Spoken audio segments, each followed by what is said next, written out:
Hello guys, how you doing? This is the Fantasy Typhoon here. Just want to talk to you guys about Fantasy Football League. One of my favorite leagues, as you can see here, is the EFG Challenge, the EKL versus the EGL. And this is the 2013 season. Of course, I am yours truly, the Fantasy Typhoon. And you can follow me on Twitter, the Fantasy Typhoon, or you can just simply input the Fantasy Typhoon into your search engine, whether it's Google or Bing. Just hit enter, and all my information comes up. So much to talk about. I'll try to condense this into make it very informative, and condense this into a 25-35 minute, just a little update on the league that I'm in. I'll just take you through the draft first. Just let you know some of the players in here. It's a 14-team league. Let's just go to the scoring right quick. I won't I won't dwell on the scoring setting. If you really want to know, I'll just scroll up. And if you really want to see the scoring settings, just hit pause at your discretion, or slow it down so that you can see. Now this is a heavy. I mean, there's bonuses in here. You get return yards right here. 10 points at 150. I mean, guys, I came in fourth last year using guys like Joshua Cribbs on the return. So just let you know, I love this league, and here's why. It's because it helps you when you're scouting your players, when you're doing your homework and your film study, you're comparing your notes and you're putting things together. What this league does is, because of return yardage, really can make a huge difference here. Any little thing that you can use to get an edge on the competition in this league is widely advised. You can see, this is my mentor here, the franchise MYL, the team made you look. This guy here is a mastermind at fantasy football. This guy here is one of the best fantasy football minds I've ever come across. And I sometimes I just love to just sit back and just listen to him talk. He was on Twitter today, saying, tweeting out his draft report card, and I was just joking with him, telling him, hey, don't worry about the report card. You know how, especially in these settings are so on full blast that, Yahoo's not even ready for this. But as you can see, here I am, right here on my draft report card is a C+. I'll let you be the judge of that. I think I did fairly well. What we're going to do here is I'll try to update this league each week and show you how I'm doing in this league. Like I said, it's a 14-team league. Scoring settings are on blast. Let's just go right quick. Let me just show you the player list, just to show you how on blast this is. It's a full IDP, which I love. Guys, if you're not playing IDP, you are missing the boat. You are missing it. Full IDP. The full defensive unit. The defensive lineman, defensive back, 2 linebacker, 1 defensive person, and then your linebacker, and then your regular defense, which gets return yards, and they can hit bonuses. Everybody can hit bonuses, and it's crazy. It's one of the best leagues I've ever been in, and I really compete here. I really try my best. This Dewan Harris here, I stole him later in the round, and then comes today. Man, he's on injured reserve, so I had to drop him. So you see here, I'm watching Austin Collie. Right now, he's still a little injured. I think I'm picking him up a little bit later, and you'll see why. Look at the waiver wire. This is what you're working with here. So this just shows you how intense it is, and you have to get we'll go through the draft now, and you have to in this league, you have to nail your draft. If you don't nail your draft, you're done. because guys in here know that. And for you to get a player, like let's say if you know, if you missed a running back, you're going to have to give up Brandon Marshall and let's say a T.Y. Hilton to get a Ahmad Bradshaw. You know what I mean? That's how competitive it is as far as trades. Yeah, trades rarely happen, and it's part of what makes fantasy football good is that, you know, you're basically coming in with what you draft with, and then you have to scour the waiver wire on an injury. So if somebody gets injured, then you have to scour. You know, you're fighting. Waiver wire pecking order becomes king when you know, a so-called player goes down. I'm not going through all the rounds. I just want to go through a little bit and just give you my mind state. Okay, here's a couple of tips in this league. What I've learned is that you have to set yourself up for success. In this league, there are so many bonuses. You don't have to have a top-notch quarterback like Peyton Manning. See, Peyton Manning went right here in the second round. This is me right here, Fantasy Typhoon. I was about to get him, but then I thought about it. I was like, no, I can wait for a quarterback. Even though Peyton Manning in these settings is bananas. Peyton Manning probably scored 1,000 points over the whole course of the season. That's how crazy the scoring settings are. I went ahead and went with Chris Johnson, because you get a bonus. He gets a bonus at 100, and then he gets another bonus at 130. Like I said, you know, 1 point PPR. If you want to look at the scoring settings, go back and take a look.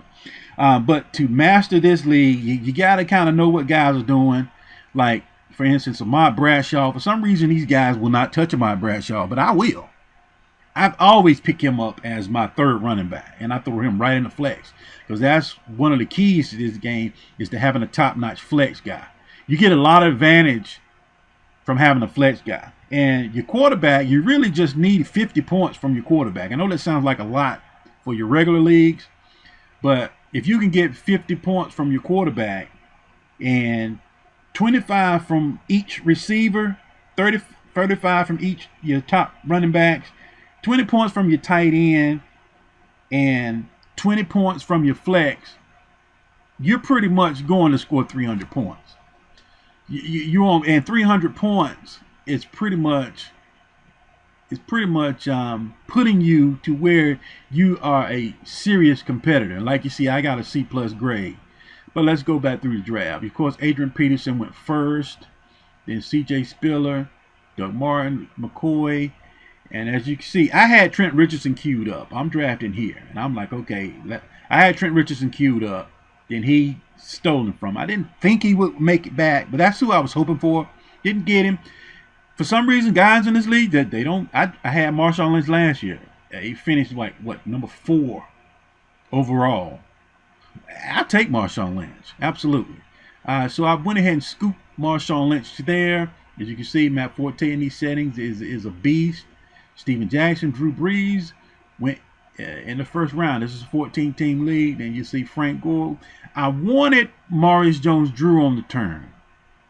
That's who I want. Another traditional pro style running back. And for those of you who don't understand that lingo and want to learn, I'll give you, if you email me at thefantasytyphoon@hotmail.com and say, hey, Typhoon, you know, just write in there, hey, Typhoon, send me a draft kit or a rough draft of the 2013 draft kit. I'm curious as to what it looks like or as to the content. Just shoot me an email. I'll send you a rough draft. Then I wanted Maurice Jones-Drew, Chris Johnson. I ended up with Chris Johnson. I'm not mad at that. That's actually good. With that new offensive line revamped, Warmack and Levitri, those guys are mauling people down. I'll take Chris Johnson this year.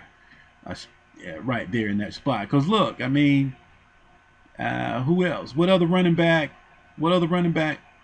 can handle it? DeMarco Murray. Okay, Bush. Bush could finish close to Chris Johnson, but after that, you're in the cliff. DeMarco Murray is not going to bring you the numbers that Chris Johnson and Reggie Bush are going to bring. So that was the cliff. So I'm fine. And then we got to the third round. Eddie Lacy came off in the third round, guys. See, this is different scoring settings. These guys, David Wilson came off in the third round. Lamar Miller came off. I went ahead. I got 2 running backs. So I wanted me a modified spread wide receiver. Got him. Danny Amendola. I know about the injury risk, but I'm not worried about that. If you can see, you don't worry about injury. You can't let injury hold you hostage as far as and dictate where you take players. You just can't do it to yourself. If you do, I could. Let's say if I picked up Vincent Jackson could easily go down week 1, and Danny Amendola plays 16 games. You see what I mean? So you can't. I was telling the guy, I was doing it on the last podcast, telling someone, you can't overlook Ryan Matthews and then pick Le'Veon Bell, because Le'Veon Bell can go out. And lo and behold, a couple of weeks later, next thing you know, Le'Veon Bell is down. So, injury bug can hit anybody anywhere.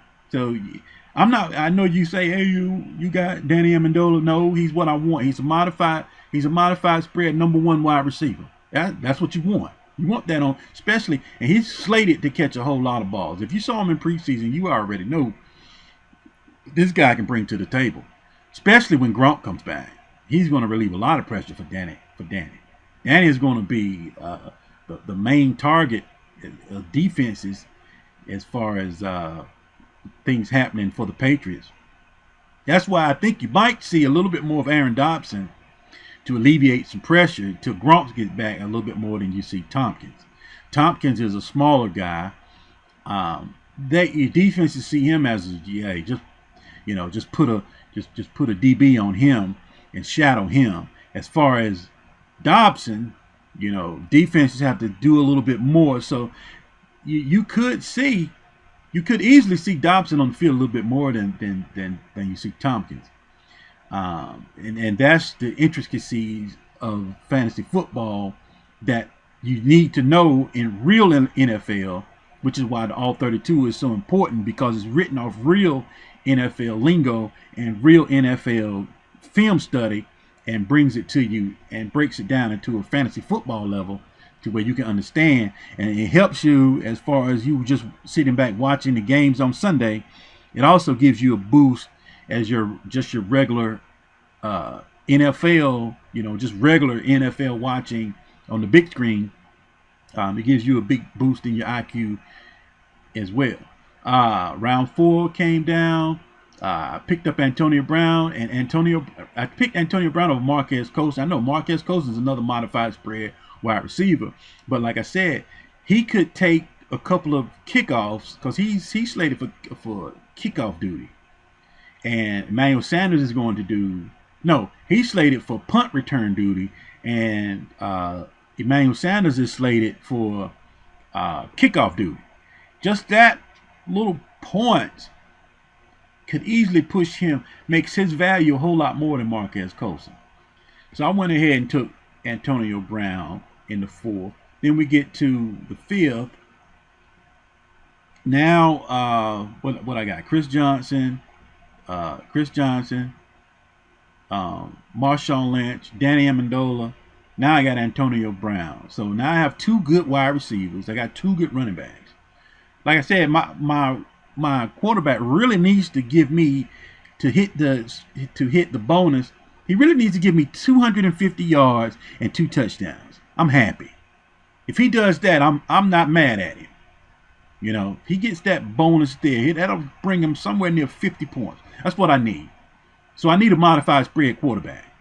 But we'll get to that a little bit later when I get to the quarterback. So right here in round 5, there he is, Ahmad Bradshaw sitting there waiting on me. Hakeem Nicks, that was a steal in that round. Gronkowski as well, especially in these settings. Gronkowski is a monster, but you're gonna have to you're gonna have to wait until he comes on. But when he comes in, that team automatically, his team automatically gets a boost, a huge boost. Torrey Smith, not touching him, double teams. He hasn't shown me enough on film that he can beat the double team yet. So, and you know, to be a number one 1,300, 1,200 yard wide receiver, you got to be the double team. It's just that simple. Especially when you're on a team that doesn't have weaponry in the wide receiver or tight end core. So I mean, the bump and run on the line and one over the top, he's done. Let's see. James Jones came off, then I went ahead and picked up Ahmad Bradshaw. I knew the guys wouldn't touch him, so I needed my third running back for the flex. Worked out fine. Round 6 comes back to me. Now I went ahead and got me a top-notch tight end now. I'm not worried about quarterback. I wanted Peyton Manning. He just went too quick. I saw more value in Chris Johnson and Peyton Manning at that point in time. And you'll see as we go through the rosters a little bit later how that really gave me an edge over the Peyton Manning pick. Sharp Mendenhall, he coming off the board in the 6th. That's a good pick. Let's see. T.Y. Hilton, he's a punt returner as well. He has value. He's a little bit more value than Miles Austin and T.Y. Hilton and Mike Wallace. Let's go to round 7. I wanted Josh Gordon here to finish out my wide receiving core. I got snagged here. Stevie Johnson, Mr. Reliable, what I call him. Big boy took him. I was a big boy pick, literally. I missed out on that. So Chris Givens failed to me here. I'll take that. Would have took Emmanuel Sanders, but I already have Antonio Brown. I really didn't want to do that to my wide receiving core. So Chris Givens seems like I said, he's a modified spread wide receiver. Absolutely, I'll take it. He's the number one receiver in the modified spread system. Kimber Tompkins way too early in my opinion, but he went ahead and got him. Now round 8, I was getting ready to wait to round 9 for my quarterback. I was going to snap. That here is the steal. That's what you call a pure steal. That talent right there. Whew, he's going to use him. He will see the field in this league. Absolutely good pick there, my man. Eli, because he could have easily snagged. I went into the draft with this in mind. Peyton Manning or Sam Bradford, both modified spread offenses. And I kind of want to Sam Bradford a little bit more because I can get him later. But on top of, he could now. Peyton Manning I already have him as the number one fantasy quarterback in all settings, period. Because he's a modified spread quarterback, and then he has tons of weapons. Plus, they don't have a backfield running back, backfield, and they're going no huddle. Absolutely. You guys just in your regular draft, spend that third round on Peyton Manning. Go ahead and reach in there and pull him out. Don't be afraid of that. But when I saw Eli Manning come off, only thing left was Michael Vick. And these guys were getting ready to start doubling back on the quarterbacks. And I had Sam Bradford as my target. So 8th round, okay, I have to pull the trigger. I wanted Bell. But I went ahead and pulled the trigger on Sam Bradford, and here's why. Like I said, he's a modified spread quarterback, and here's the thing.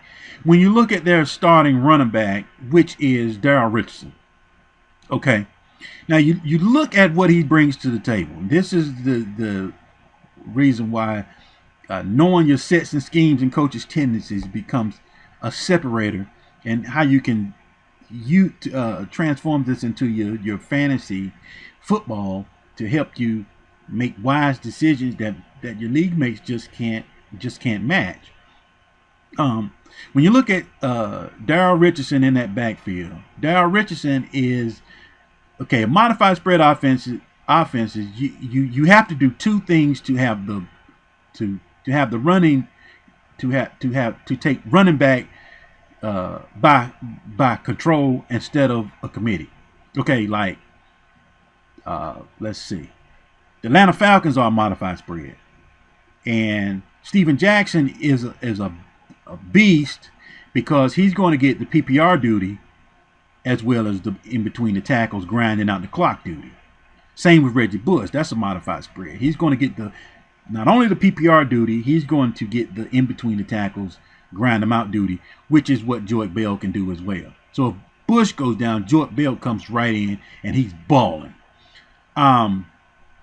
So, oh wow, Le'Veon Bell went there. I didn't even notice that. So what I'm saying is, and then you have the committee in the modified spread, like you see in New Orleans, which is Mark Ingram banging between the tackles. Then you have Darren Sproles to do the PPR work.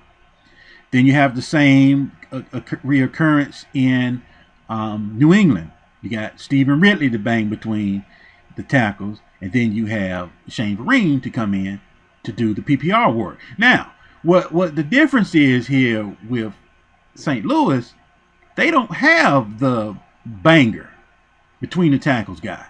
So this makes Sam Bradford even more valuable, is because they're doing the modified spread offense with, let's say, Darren Sproles as the lead running back. No Mark Ingram. So you see what I'm trying to say? So everybody knows that Darren Sproles is better utilized as a PPR back and not banging between the tackles, just as Darrell Richardson is. Darrell Richardson is a PPR back more than he is a banger between the tackles. So that tells me Sam Bradford is going to do a whole lot of passing, and he's going to be in the shotgun, passing the ball more than other quarterbacks. So that was just a little bit of a thing that I saw in my film study that brought me to, okay, in this league, I'm taking Sam Bradford, and that's what I did. I expect big things from Sam Bradford. He could be the difference. He's basically that right there. That if I hit on this pick right here, I have a strong chance of taking this thing. Okay, let's move on. Sorry to spend so much time there. Wanted to keep this quick. Let's see. DeAndre Hopkins came off the board. Guys in here they could care less about a suspension. You know, you got talent. You're going to get picked. Jonathan Dwyer's in the game. Ryan Broyles. I went ahead and took Aaron Dobson because, like I said, I like Aaron Dobson. He's the taller receiver. He can do a little bit more than you can get out of Tompkins. I'm not saying Tompkins won't play. I just see Aaron Dobson being he can do more. He's double teamed. Defenses take him a little bit more seriously than they do Tompkins as far as coverage. So if Dobson is on, I like Dobson on the field because he helps Amendola. That relieves a little pressure off Amendola because now Dobson's on the field. So I could see Dobson hitting the field a little bit more just for that case. Let's keep moving on. Round 10. I wanted Colin Palmer as my backup. I just couldn't take him that early. So I went ahead and took Noshawn Moreno. He's a first-round pick. He was a first-round pick when he came into the league. And that backfield is so muddy right now. Just look at what else was on the board. Denver came off New England. Malcolm Floyd. Cincinnati, that's a good pick there, too. That defensive front is awesome. Christine Michael might not even see the field. They're saying he's going to be deactivated on game day. Niles Davis, okay, I see what he did. He has Jamal Charles, so he's covering his bases. He has Jamal Charles, and this guy gets punt return duty. So I get that. Carson Palmer came off the board. Bryce Brown. You see what I'm saying? Noshawn Moreno has a better chance than everything on here, except for the quarterbacks, of seeing the field and grabbing a number one spot and being a number one running back for me. And he came on late last year. I had him last year. He came on late last year. And like I said, he's not what you want in your running back, but the workload, the volume of the workload was just so tremendous. And plus, in going in these settings in the playoffs, he put up like what 45, 47. He carried me to my playoff win last year in this league. So absolutely, I'll take that. I'm coming to round 11. Now this is where I'm covering my bases like he did. I have Ahmad Bradshaw, so Vic Ballard now becomes very important to me. So out of all these picks, I wanted Hartline. I missed Hartline, so then that made me. You see Fred Jackson coming off round 11. Absolutely. That just shows you that the talent level. Jonathan Stewart, he's on the PUP for 6 games. These guys are going for talent. They're not worried about exactly when they're going to play. They know they're going to hit the field at some point in time. So Vic Ballard now solidifies my Ahmad Bradshaw pick because, I mean, I have to cover my bases. Jacoby Jones, you never see Jacoby Jones being drafted, but he's a punt returner and a kickoff returner. Now you see the value. Plus, he's going to see a little bit of catches. So now you see the importance. Going around 12, I'll probably go to around 15 and I'll cut it off and I'll go back and show you my team and then we'll wrap it up. Quentin Patton. You see what I'm saying? Kendall Hunter, good pick. Andre Roberts, that's who I wanted. But he went off the board, so, you always have to have your backup. You always have to have, you get sniped. That's the name of the game. It's fantasy football. That's how it goes. You get sniped, just pull the next man up, which was Kenny Stills. And the reason why I took Kenny Stills is this guy's a beast. I mean, this is what we pick for. We pick talent. This guy preseason film is just bananas. This guy here was making all pro DBs just look like they were standing still. I mean, Drew Brees throwing the ball to him, I could see him. I'm not on record. I could see him overtaking Lance Moore and coming in and getting serious playing time. This guy could be a real good pick. He could, but he could not. But that's why you take these chances in fantasy football. Plus modified spread. Let's see. Round 13. This is where things start really getting deep. What did I do here? I went ahead and solidified my defense.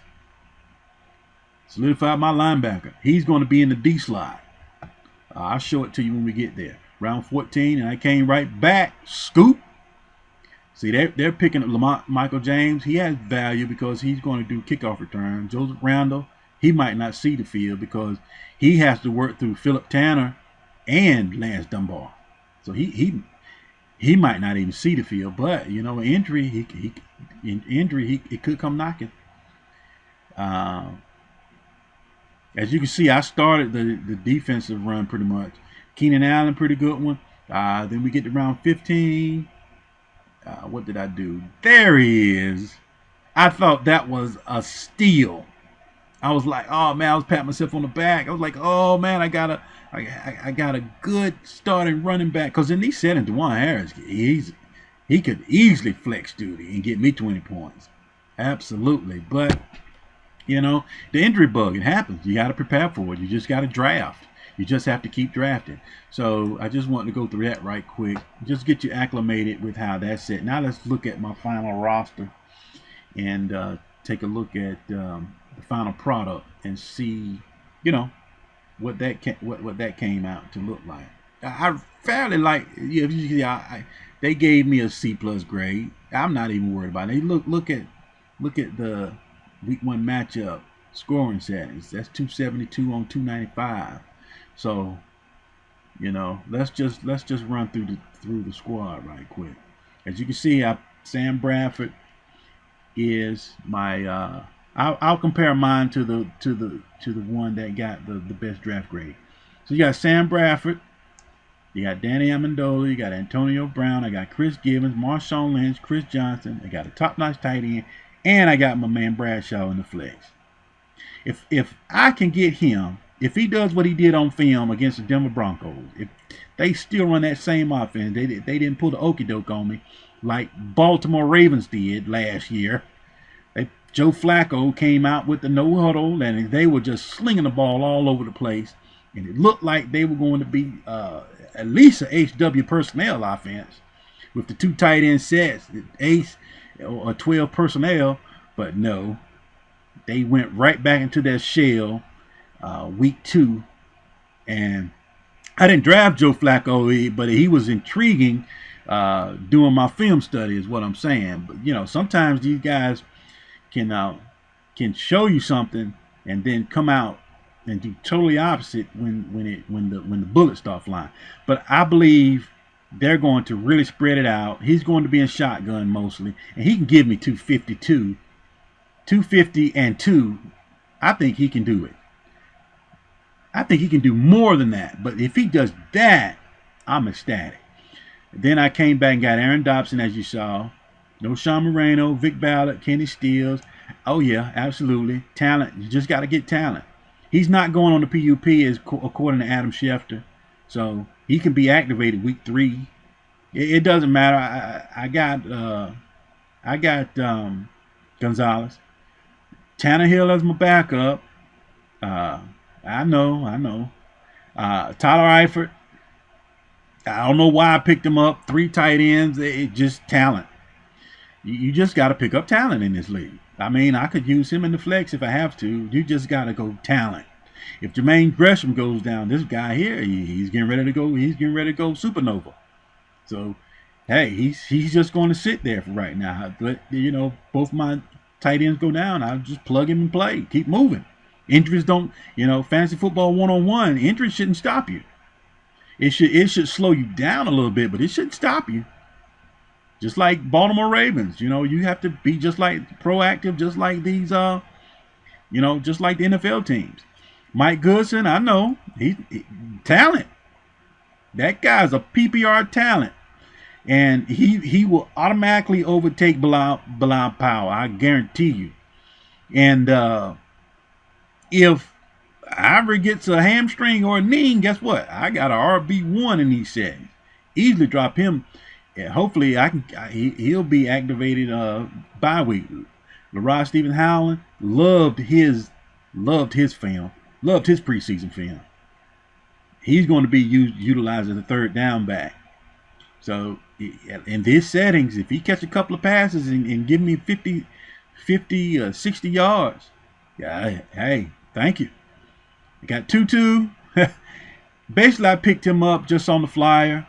Pettis, these 2 guys, basically, I got Pettis just to match him up with Chris Givens and Sam Bradford, because personally, how I play the game is I like my quarterback and I like his wide receiver 1.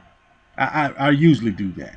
I like that. I like having that combination, because when I'm sitting back and you got Stat Tracker pulled up and you're watching, you're sitting back watching your game play out as you watch the NFL game, you're sitting on the couch chilling, taking it easy, and you're watching your score go up as plays are made. You like to see that when that pass goes to the wide receiver, you like to see both points go up. Well, I do. So that's why I picked that. Went ahead and picked up Garrett Hartley. Dallas defense, I like the switch this year. Preseason, they're getting turnovers. They're getting touchdowns. I'm giving them a shot. I'm not doing the Seattle Seahawks. I went ahead and took Dallas. And if this doesn't work, I might panic here and go get Indianapolis Colts because they play the Raiders.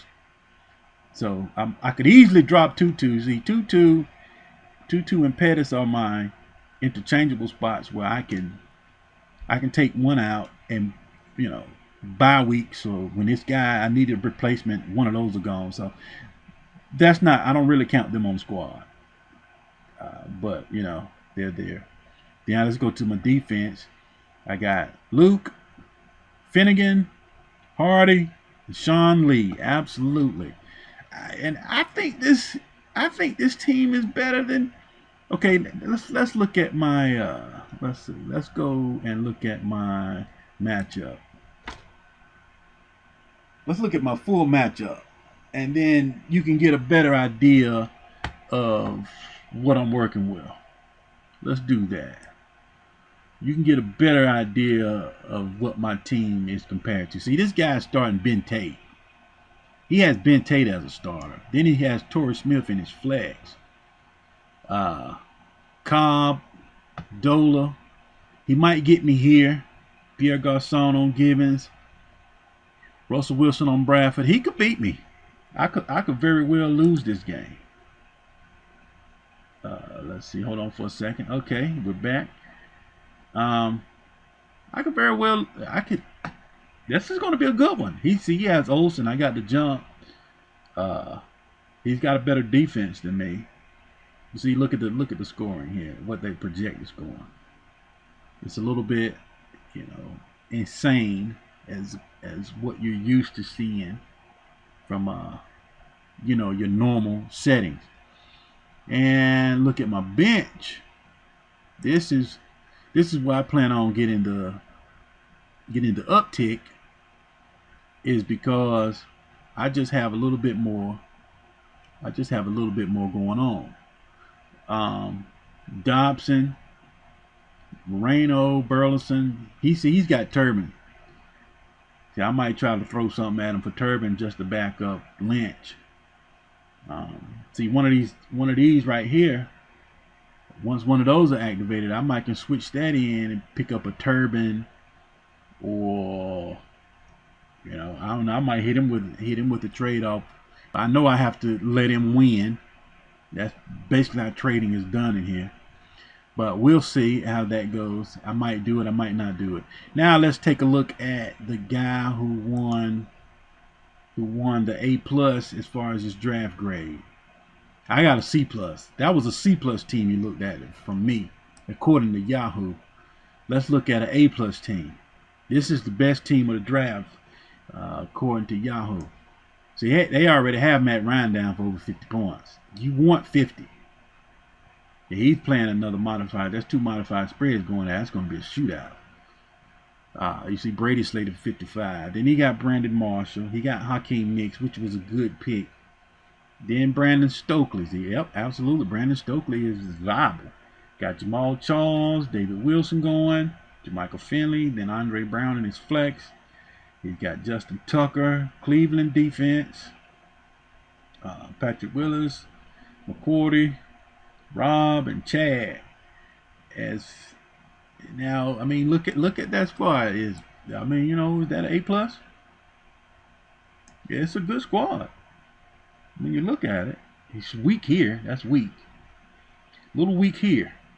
A little weak in his flex. That's a little weak. Those are his 2 weak spots. Might be a little weak here. It all depends. That could turn out to be weak. But we just have to see. So that's weak. A little weak and a little weak. Let's see the bench. Dwyer. Isaac Redman's going to start. Marlon Moore. Gordon. Got to sit 2 games. Now Davis. You know he needed him. Santonio Holmes. I really didn't do my homework on Santonio. During the draft, that's when I found out he was coming back. I should have checked the news feed, but I didn't. Let's see. He picked up Justin Hunter. So you see his team. That's what you call, according to Yahoo, an A+ team. Now let's go back to mine and then I'll wrap it up. We just looked at his. Now let's go back to my team. Well, let's do it in the matchup setting. Let's go matchups with it. Let's go matchups, so you can really look at it. And we'll close it out here. So, like I said, all in all, I'll try to do one of these each week, just to keep up with my team. Let you know if Sam Bradford is pulling his weight, and we'll go over the old game, and then we'll go over the new game. So make sure you follow me on Twitter, the Fantasy Typhoon, and just Google or Bing the Fantasy Typhoon and press enter. That's my whole page. Everything comes up is me. Go on the website. Like I said, if you want a copy of the all 32, rough draft, it's just a rough draft. You're not getting full content, just a rough draft. So if you're interested in becoming a subscriber for 2014, I don't mind sharing some things with you. Email the Fantasy Typhoon at hotmail.com and just let me know. I'll shoot you a copy out, and maybe you can come join us in 2014. All right. Like we always sign off here, don't just win, dominate. Thank you.